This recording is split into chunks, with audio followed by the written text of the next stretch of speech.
Hello friends, नमस्कार। स्वागत है आप सभी के एजुकेशन मंत्रा में। देखिए दोस्तों, लगातार डॉक्यूमेंट से रिलेटेड, काउंसलिंग से रिलेटेड ऑर्डर वगैरह जो भी आ रहे हैं, लगातार उसी क्रम में आपको अपडेट्स प्रोवाइड की जा रही हैं। तो इसी बीच क्या है, सब्सक्राइबर्स की हम कमेंट को रीड तो करते हैं लेकिन उनके प्रॉपर रिप्लाई नहीं कर पाते। क्योंकि क्या है कि वीडियो भी बनाना रहता है, उसकी एडिटिंग वगैरह करना, उसको बनाना, और ये सारी की सारी चीज़ें, थंबनेल जो आप देख रहे हैं ये काफ़ी मेहनत के बाद बनता है। काफ़ी स्ट्रिप्स को जोड़ना, फिर मैटर को लिखना, इमेजेस को जोड़ना, इन सब में टाइम लगता है। तो इस वजह से हम क्या है कि कमेंट्स के प्रॉपर रिप्लाई नहीं कर पाते। तो हम क्या करते हैं, कमेंट्स को देख लेते हैं ज़्यादातर, और जो कॉमन प्रॉब्लम दिखती हैं, जैसे 10-20 लोगों की उसी प्रकार कमेंट है, तो उन पर आधारित एक वीडियो बना देते हैं, जिससे कि और लोगों की समस्या का भी निवारण हो जाता है। तो देखिए, कुछ समस्याएं हैं। फॉर्म में मिस्टेक्स को लेकर अभ्यर्थी लगातार परेशान हैं। तो देखिए दोस्तों, बहुत ऑनेस्टली बताएंगे कि अगर ये 5 मिस्टेक हैं तो आपको भारी कीमत जो है चुकानी पड़ सकती है, और आपका यहाँ तक कि अभ्यर्थन भी निरस्त हो सकता है। तो घबराने की बहुत ज़्यादा आवश्यकता नहीं है, लेकिन ये 5 गलतियाँ आपको थोड़ी सी देखनी पड़ेंगी। और इसके बाद 10 रुपये 100 रुपये के शपथ पत्र में क्या कुछ अंतर होता है, इस पर भी बहुत सारे कमेंट आ रहे हैं, उनका भी प्रॉपर रिप्लाई मिलेगा। शपथ पत्र खुद के ज़िले का या आवंटित ज़िले का लगाएं। मेडिकल कब बनेगा, डीडी कितने बनेंगे। बहुत सारे अभ्यर्थी पूछते हैं कि सर डीडी एक से काम चल जाएगा कि और सारी डीडी यानी कि लगेंगी, तो उसके बारे में भी बताएंगे। तो चलिए दोस्तों, वीडियो को यहीं पर शुरू करते हैं। सबसे पहले तो बताना चाहेंगे कि फॉर्म में कौन सी 5 गलतियां हैं जिनसे आपको दिक्कतें हो सकती हैं। तो देखिए दोस्तों, पहली गलती है प्राप्तांक पूर्णांक वाली। देखिए, अगर प्राप्तांक पूर्णांक में भिन्नता है आपके फॉर्म भरने में, तो आपकी इससे मेरिट प्रभावित हो जाएगी। आपका जो डिस्ट्रिक्ट अलॉट होना है, कहीं और अलॉट होना था, कहीं और अलॉट हो जाएगा। तो इससे चयन समिति आपके जो अभ्यर्थन पर विचार नहीं करेगी। प्रथम दृष्टया तो विचार नहीं करेगी, आपको बाहर कर दिया जाएगा। क्योंकि ऐसी जो डायरेक्शंस हैं वो सचिव बेसिक शिक्षा प्रयागराज के द्वारा अभी नहीं दी गई हैं। तो इस वजह से आपको सतर्क रहने की आवश्यकता है। अगर ये विसंगतियां हैं, अगर ऐसी परिस्थितियां आपके सामने आती हैं, तो आप फिर बहुत ज़्यादा पैनिक ना हो। दूसरी क्या है, वर्ग, कैटेगरी और सब कैटेगरी दोनों की प्रॉब्लम है। कैटेगरी, सब कैटेगरी अगर आपने गलत ऑप्ट कर दिया है, ओबीसी हैं आपने यूआर को किया, यूआर है आपने एससी कर दिया, या डीएफएफ कर दिया, या कुछ भी कर दिया, एसएम वगैरह कुछ हैं, तो उन्होंने अगर भारांक का कॉलम छोड़ दिया, जैसे शिक्षा मित्र श्रेणी, भारांक का अगर कॉलम आपने छोड़ दिया है, तब भी आपको बहुत ज़्यादा दिक्कत है। उत्तर प्रदेश, बाह्य प्रदेश, जी हाँ, बहुत लोगों की टेक्निकल प्रॉब्लम है, और इससे भी आपको प्रॉब्लम देखने के लिए मिलेगी। ऐसी संभावना दिख रही है कि बाह्य प्रदेश सेलेक्ट करने की दशा में आपको यूआर कैंडिडेट मान लिया जाएगा, और उसी के हिसाब से डिस्ट्रिक्ट अलॉट होगा। और इसके बाद 22 दिसंबर, यानी कि 22 नहीं है, 24 दिसंबर है। चूँकि 22 दिसंबर अंतिम तिथि थी, फिर 2 दिन आवेदन की थी। खैर ठीक है, 22 दिसंबर 24 दिसंबर वही है। तो 22 दिसंबर यानी कि 69,000 सहायक अध्यापक भर्ती परीक्षा के आवेदन की अंतिम तिथि के बाद निर्गत किया गया कोई भी शैक्षिक प्रमाण पत्र, चाहे वो सेमेस्टर का रिजल्ट हो, चाहे टीटी का प्रमाण पत्र हो, ये सारे के सारे इनवैलिड होंगे। इनको मान्यता नहीं दी जाएगी, क्योंकि शिक्षक भर्ती परीक्षा भर्ती प्रक्रिया का एक अंग है, और उसके आवेदन की अंतिम तिथि ही अर्हता तिथि मानी जाएगी। तो कुल मिलाकर ये अगर 5 मिस्टेक कर रखी हैं आपने दोस्तों, तो आपको परेशानी होगी और दिक्कत का सामना करना पड़ेगा। 5वें में तो आपको कोई रियायत ही नहीं है। 22 दिसंबर के बाद वाले अगर आपके डॉक्यूमेंट्स हैं तो वो इनवैलिड हैं, और आपको इस भर्ती से संतोष करना पड़ेगा, यानी कि आपका अभ्यर्थन निरस्त हो जाएगा। चौथी, तीसरी, पहली, दूसरी, ये ऐसी समस्याएं हैं जिन पर सचिव बेसिक शिक्षा परिषद अगर इंस्ट्रक्शंस दे दें, निर्देश दे दें सभी जिला बेसिक शिक्षा अधिकारियों को, तो जो जनपदीय चयन समिति होती है वो ऑफलाइन तरीके से आपके प्रत्यावेदन लेकर आपके अभ्यर्थन पर विचार कर सकती है, और आपको संबंधित डिस्ट्रिक्ट अलॉट किया जा सकता है। वही लेकिन बचा खुचा मिलता है, जहाँ पर सीटें वगैरह कम हुई या ज़्यादा बची, वहीं पर आपको अलॉट होगा।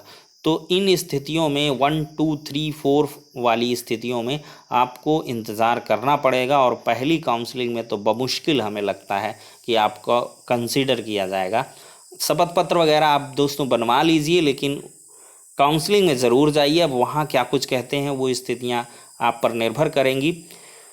लेकिन ये एक चिंतनीय विषय है और बहुत सारे अभ्यर्थियों की, सैकड़ों अभ्यर्थियों की ये समस्या है और इस पर सचिव बेसिक शिक्षा परिषद को संज्ञान लिया जाना चाहिए। इसी की मांग को लेकर बहुत सारे अभ्यर्थी लगातार धरना प्रदर्शन भी किए हैं, बहुत बार मिले भी हैं, लेकिन शासन स्तर से जब तक कोई गाइडलाइन नहीं जारी होंगी, अनुमति नहीं दी जाएगी सचिव साहब को, बेसिक शिक्षा परिषद प्रयागराज को, तब तक वो कुछ नहीं कर सकते हैं। तो उस पल का इंतजार करिएगा। पिछली 68,500 शिक्षक भर्ती में राहत मिली थी, थोड़ी बड़ी जो त्रुटियां थी उन पर भी राहत मिली और इसके बाद ये 4 प्रकार की त्रुटियों पर भी राहत देखने के लिए मिली थी। तो दोस्तों कुल मिलाकर ये 5 ऐसी त्रुटियां हैं जो आपको समस्या क्रिएट करेंगी। अब दोस्तों देखिए 100 रुपए के नोटरी की बात कर लेते हैं। देखिए ये जो शपथ पत्र का प्रारूप है ये बलिया जिले का है, यानी कि जो बलिया जनपद है आजमगढ़ मंडल में आता है, वहाँ इस प्रकार के 100 रुपए के स्टैम्प पेपर में आपको लिखवा के लेके जाना है, यह कि मैं पुत्र फला फला यहाँ का निवासी यहाँ का हूँ, शपथ पत्र यह घोषणा करता हूँ मेरे द्वारा ऑनलाइन पत्र में भरी गई समस्त सूचनाएं व शैक्षणिक एवं अन्य अभिलेख सही हैं। जनपद बलिया में नियुक्त होने के उपरांत अंतर जनपदीय स्थानांतरण की मांग नहीं करूँगा। पहला कॉलम बलिया वाले ध्यान दे लें, बलिया वाले अवश्य ही 100 रुपए के स्टैम्प पेपर में यही प्रारूप में मांगा गया है।